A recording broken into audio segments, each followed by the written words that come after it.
Beautiful people of the world, how are you? Prodigal Programmer here, and I'm here to show you some things.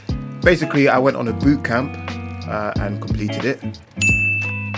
And now I want to show you the projects that I actually completed in the boot camps, and let's see what kind of information and value we can derive from its corpse.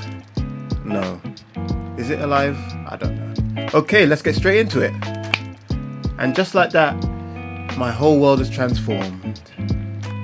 I don't know where anything is, so I'm just going to look around like this, but everything's different now. Anyway, quick run through. I want to show you what this website can do. So first of all, we have this hover effect where when we hover over a card, there's a slight delay in the card highlighting. It's a really cool purple smooth transition that we like. So that's the first thing. Second thing is that when we click onto the code of each card, it selects the whole code, which normally when you click onto something, it would just like give you that cursor in between where you clicked. But in this case, we have selected all of the code, and that's something that we've implemented in the code. So I'll show you that later. We also have the gradient color in each card. So here you can see there's a dark purple, and it gradients or like transitions into a lighter color, which looks very nice, makes it look kind of retro but also professional, you know. It suits the design of this web page, so that's something that we can go through. And then lastly, I guess the biggest thing about this one is this is the first time we were able to use the responsiveness on a website. So we went from 3 columns to 2 columns to 1 column, and you can see this is like how it would look on mobile, for example. Very nice, and it doesn't matter which width it's at, it just looks good. All the cards are in place, there's no jankiness happening. And then we go back to the original 3-column layout. I like it. Alright, so let's not delay any longer. Let's get into the code. As usual, we have a doc type of HTML. Then we have the HTML tag that encompasses all of the code that we're going to write all the way to the end. And we've got the head section, which we don't really care about. You know, nothing too important there except linking the style sheet that we're going to show you, and also the title of the page, which is CSS snippet cheat sheet. Next we have the body and the header. Header is very simple, only one h1 tag in the file, which is all you need. And then we have a p tag with some written code. Next we've got the main area, which has a section tag in there. Let me open up the console so you can see the elements. Done header. In the main section, you see here we've got a row that justifies to the center. So basically this whole section, this whole main section, will always be in the center of the page, no matter how much you move it around. Okay, then we've got 6 classes of card column, and those are the individual cards.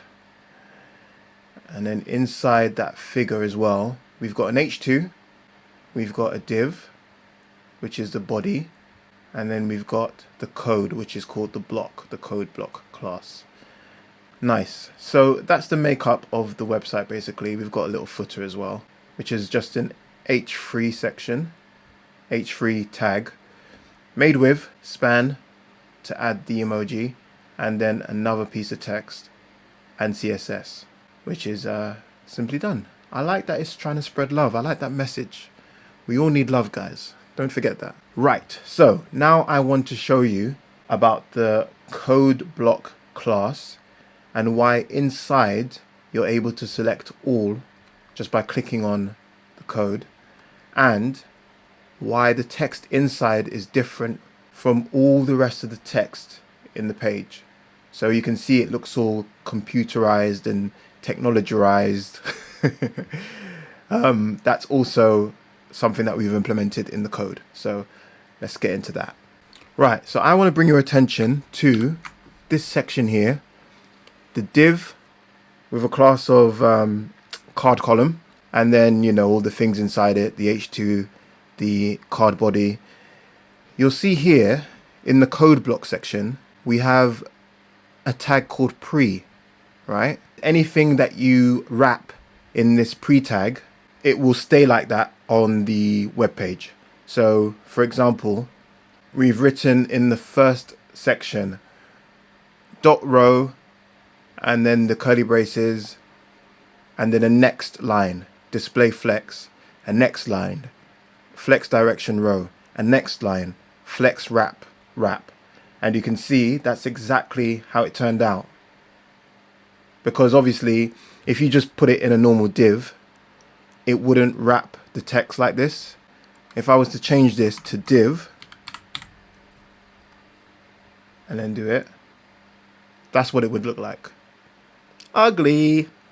Okay, so that's been reverted, and you can see the pre-class is very important if you want the text to be laid out exactly how you want it, right? You'll also see I'll put some images up of, you know, text that's been formatted in a way where it spells out an elephant or, you know, some sort of weird graphic.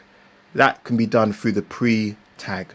If you haven't noticed already, there's another tag inside the pre tag, one that we've never seen on this channel as of yet. This one's called code, and basically what it does is it makes the text inside the pre tag look like it is code. Basically, you can see in the rest of the file that everything just looks like, you know, a header, a piece of text, a p tag, all that kind of stuff. This actually looks like code, and it's the code tag. Anything that's wrapped in there makes it look like codey text, you know, a monospace style to be exact. Okay, so now we're on the CSS portion of this website, and I've got something to show you. Here we've got this root element, which is basically a little shortcut to all the colors that you want in your website. So for example, instead of having to look up, you know, the specific letters and numbers that you need for a specific color, let's take the body for example. We want to change the background color. Instead of typing in all those digits, all we have to do is type in smoke, for example, if I can spell. And once it's refreshed, body just changed, smoke. Obviously you can't see the p tag now because that was also smoke, but that's how easy it is to change the colors instead of having to remember or memorize all of those weird codes. Right, we've arrived at the hover part of this code, and I want to make a distinction, right? So this line of code is what is used to create the box shadow on each of the cards, right? This line of code doesn't affect the code card hover, right? The only way it affects it is because you're hovering over the code card, but it's actually affecting the card header class, right? So there's those two distinctions to be made. One affects the actual body of the card, and one affects the header of the card, but not by going over the header, by going over the actual card, right? You can see that I'm in the card header right now and nothing's happening. But once I hit that body bit, that is when it all highlights. Okay? Right, now another easy point to hit. Oh well, we've got an error here because user select is not supported by a few other browsers. But this is essentially what is allowing us to just click onto our pre-tag code, and straight away it just highlights. User select all. So I don't know how many other things you can. Okay, here we got auto, text, none, contain, and all. So I'm guessing that if there was an image in this block of code and you had user select as text, then it would only select the text. But we've got all, so no matter what is in this box, everything will be selected, and you can just copy it and then paste it straight into, you know, an actual code base that you want to use. Right, now I keep blessing you with these new techniques, but now we're on the background of the pre-tag, right? You can see the gradient, and here you can see linear gradient or linear hyphen gradient. We've got one color here, one code, which is the darker one, and then we have our purple code as well here, and it's separated by a comma. Now, this is the simplest version of a linear gradient, right? This is basically where it starts from the top as one color and ends at the bottom with another color, which is essentially 100% the top to 100% of the other color at the bottom, and then there's a mix. There's a mix in between. We can even get a bit funky with this. For example, if I was to type to left with a comma, you can see now that the lighter color comes through from the left hand side, and you can see that our color comes in from the left hand side and the darker color is now coming from the right. And there's loads of different things that you can put in there to really customize the color gradient. It's very, very interesting. And if you have more time, check it out on the MDN website. I'm not sponsored by them, but I just love that website so much that I think it's really helpful. So check that out. And now lastly, I'm going to show you the responsiveness of this website. So I've got here the row element, which is part of the row class. And remember, the row class is this whole section here. Let me inspect it again. So now when I highlight the section tag of the code, you can see there's a class of row and a class of justify center, right? So obviously it's being flexed, but this is important, the row class. If we look over at the code, we can see there's display of grid, and then we've got some template columns. So let me quickly break this down. So the easiest part is the gap, right? There's a gap of 1 EM, and that's shorthand for both the row gap and the column gap. The row being here as a gap, that's 1 EM, and the column being here as a gap. So when you just type gap 1 EM, it does both the row and the column for that width, right? Now with the grid template columns, we've got repeat auto fit. So that means that all of the columns that come into existence have the same exact characteristics, I want to say, and they all fit within each other. So no matter how much you move it, they'll just fit the space that they have, right? The smallest they can be as a min-max, this is the min-max element or property, the smallest they can be is 300 pixels. So when I squeeze it down as much as possible, the H1 and the P tag are being squeezed as much as they can, as much as humanly possible. Whereas the code card sections, right, they don't get any smaller than 300 pixels. They'll always be 300 pixels, right? And then now that it's got more space than 300 pixels, you can see at the top left that the pixels are increasing, right? So once it hits 300, it doesn't grow, right? But as soon as it gets past that, now it starts to grow more and more because it has more space. And the more space you have, the more the card grows, right? So that's just the general mobile version. And there's actually a concept called mobile first design, which is where when you're creating a website that could be both on mobile, tablet and desktop, you want to start with mobile because that's the most simple version of it, right? And you do all your code, you do the whole website like this. So this is what it would look like without you trying any responsiveness yet, right? And then as you finish the website, that's when you start to add your media queries and things like that in, where you can kind of play around and get more creative and then fill out the tablet version and the desktop version.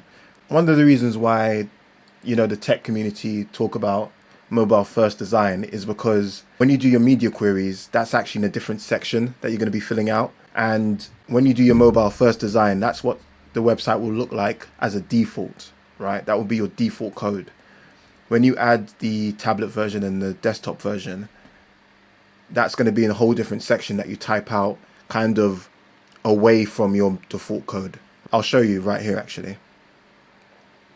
You can see at the bottom here, this is my media queries, and that's what changes the screen size as the width widens, right?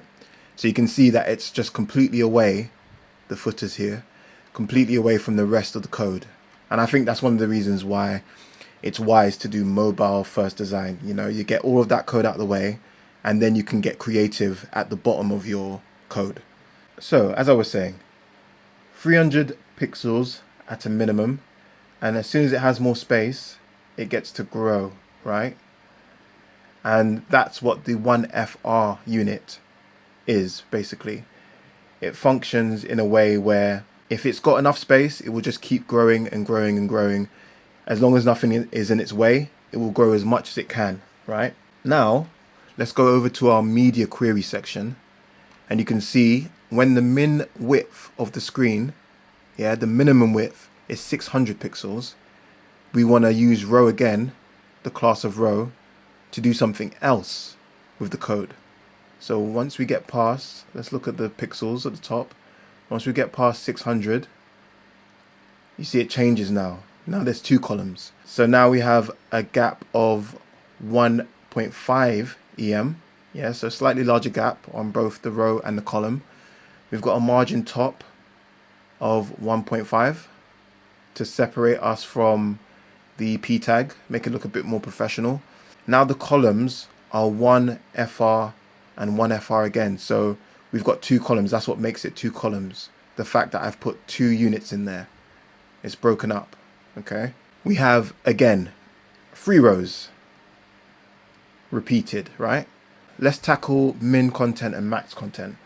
With min content, if I remember correctly, the code or VS Code or whatever code editor you're using tries to find the longest word in whatever is in the box, right? Whatever's in this content, it tries to find the longest word. So let's take properties, for example.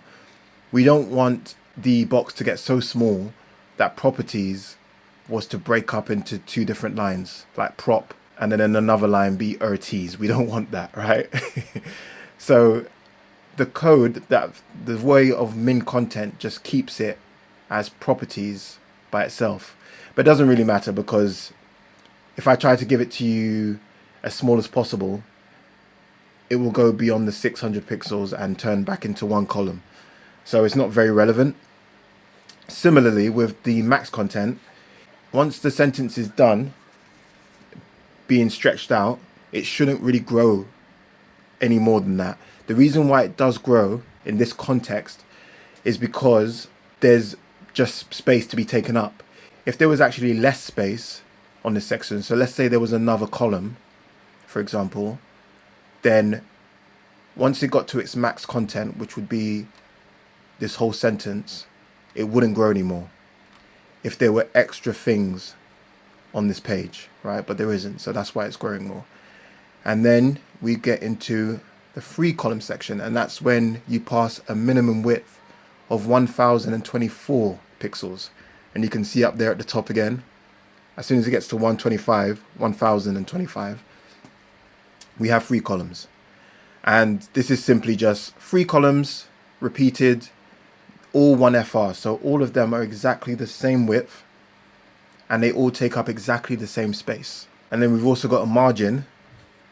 We have the orange color highlighting the top being 1.5 EM, and then the 2 left and right sides being 2 EM. And then you can see there's nothing, no margin at the bottom. The reason why there is a space is that the gap of the cards, right, which is also 1.5 EM. Right, well, if you found any value in what I just showed you, please like, subscribe and share. That would be really great. I am still trying to find my community. I'm looking far and wide. Okay, I'm trying my best to build up my community of people that, you know, are like-minded and want to do the same things that I want to do, which is basically just be your best self. I'm actually thinking I want my community to be called, what's this name, right? The Prototypes. You know why?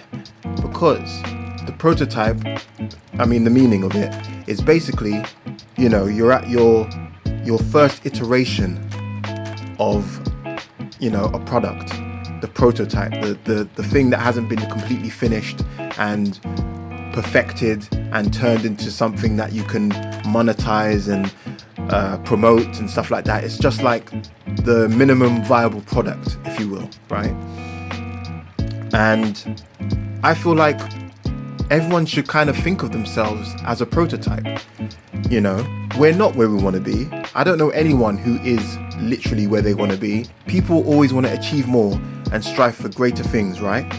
So why not think of yourself as a prototype, someone who is constantly evolving, constantly learning to try and be the finished product. You might never make it. In fact, I know you will never make it.